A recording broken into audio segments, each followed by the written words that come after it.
Hello বন্ধুরা, welcome to my channel polish কিচেনে সবাইকে স্বাগত। আজকের রেসিপি হচ্ছে মাছের মাথা দিয়ে লাউ ঘন্ট।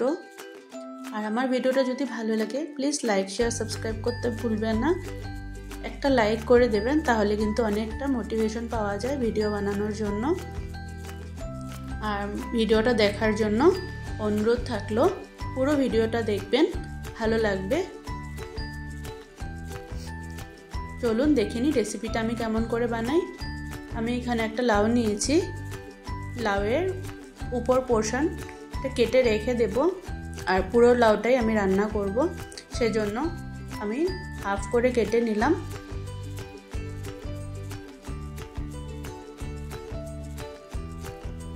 এবার কাটার সাহায্যের জন্য ছোট ছোট পিসেস করে নিয়েছি। আর এবার বাকলটাকে ছাড়িয়ে নেব।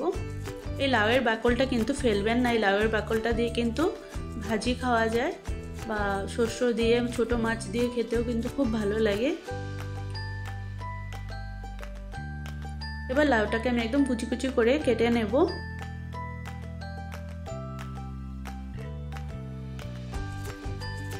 লাউটা পুরো কাটা হয়ে গেছে। এবার আমি একটা কড়াই গরম করে তার মধ্যে কেটে রাখা লাউটা দিয়ে দেব।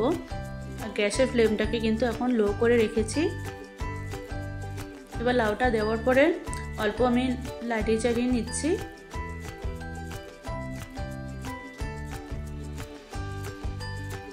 কড়াইটাকে কিন্তু ভালো করে গরম করে নেবেন, তারপরে কিন্তু লাউটা দেবেন।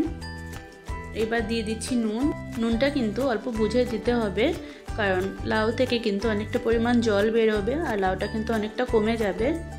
সেজন্য নুনটা কিন্তু পরিমাণ মতো বা বুঝে দেবেন, লাগলে কিন্তু পরেও দিতে পারবেন। সেজন্য প্রথমে একদম বেশি লবণ দেবেন না। আমি এখানে 1 চামচ লবণ দিয়েছি আর আধা চামচ মতো হলুদ গুঁড়ো দিয়েছি। এবার ভালো করে লাড়িয়ে চাড়িয়ে নিচ্ছি।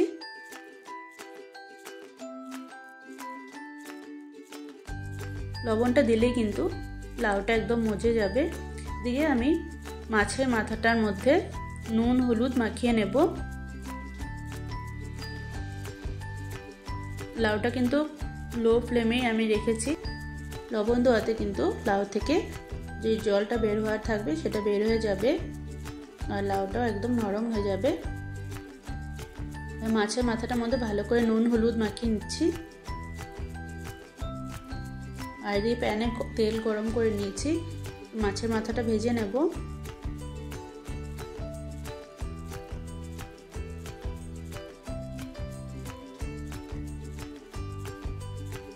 দেখে নিন কতটা লাউ কমে গেছে আর জলও কতটা বের হয়ে গেছে। লাউতে কিন্তু এক্সট্রা জল দিতে হয় না, লাউয়ের জল দিয়ে কিন্তু লাউটা রান্না হয়ে যায়। এবার আমি 2টো কাঁচা লঙ্কা কেটে দিয়ে দিয়েছি।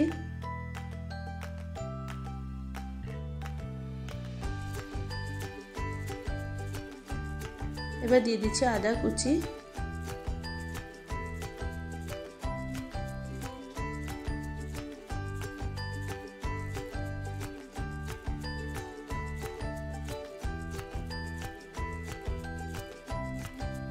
মাছের মাথাটা কিন্তু লাল লাল করে ভেজে নিয়েছি।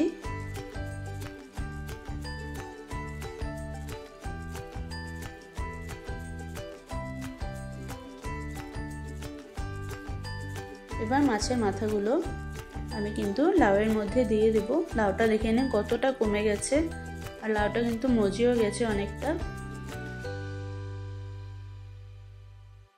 এবার মাথাটা দেওয়ার পর ভালো করে আবার লাড়িয়ে চাড়িয়ে নিচ্ছি। আর মাছের মাথাটা কিছুটা ভেঙেও দিচ্ছি, তাহলে টেস্টটা খুব ভালো আসে।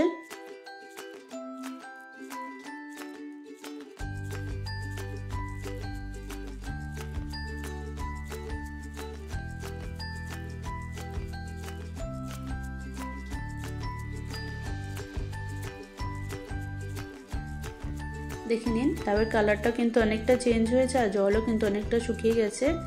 এবার আমি লাউটা ফোড়ন দেব, তার জন্য দিয়ে দিচ্ছি শুকনো লঙ্কা, তেজপাতা,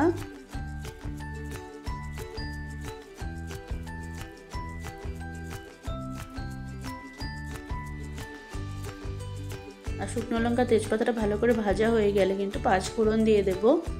5 ফোড়নটা অল্প বেশি পরিমাণে দেবেন, তাহলে কিন্তু গন্ধটা খুব ভালো হবে আর খেতেও খুব সুন্দর লাগবে। এবার ফোড়নটা আমি লাউয়ের মধ্যে ঢেলে দিয়ে দিলাম। ভালো করে ফোড়নটা মিক্স করে নিচ্ছি লাউয়ের সাথে।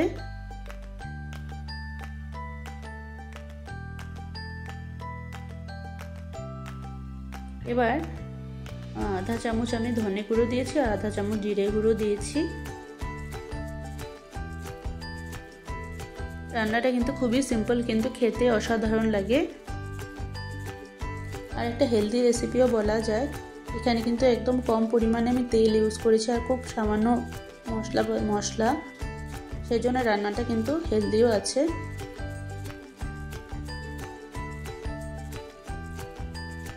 লাউটাকে ভালো করে রান্না করে নিতে লাগবে যত সময় লাউটা একদম শুকিয়ে না যায়।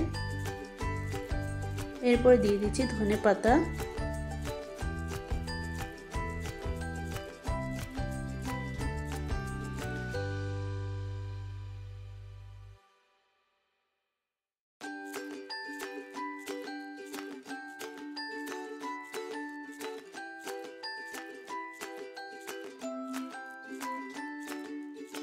দেখে নিন কতটা পরিমাণ লাউ ছিল আর কতটুকু হয়ে গেছে।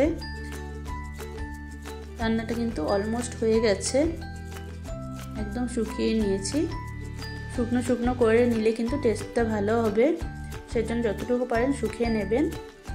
দেখে নিন আমার মাছের মাথা দিয়ে লাউ ঘন্ট একদম রেডি। গরম গরম ভাতের সাথে সার্ভ করে দেবেন, খুব ভালো লাগবে খেতে। ভিডিওটা দেখার জন্য অসংখ্য ধন্যবাদ।